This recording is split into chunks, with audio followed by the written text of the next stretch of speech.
From Russia's bid to dodge a default to a long-awaited rate hike in the US. This is the week in numbers.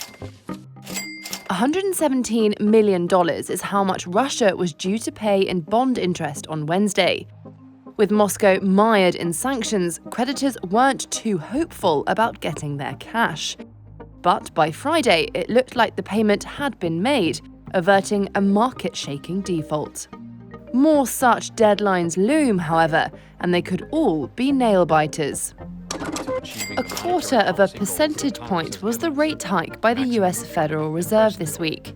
The increase, its first since 2018, had been widely expected, but Fed Chair Jerome Powell says more will be needed to cool soaring inflation.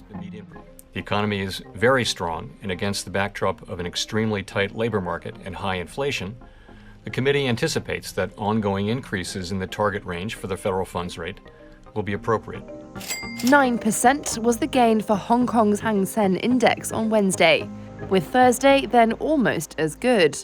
That made for the index's best 2 days since 1998. Investors have been cheered by promises of more support for China's economy. But 39,000 is how many jobs could go at Alibaba.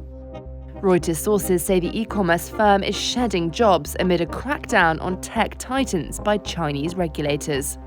Big job cuts are also expected at WeChat operator Tencent.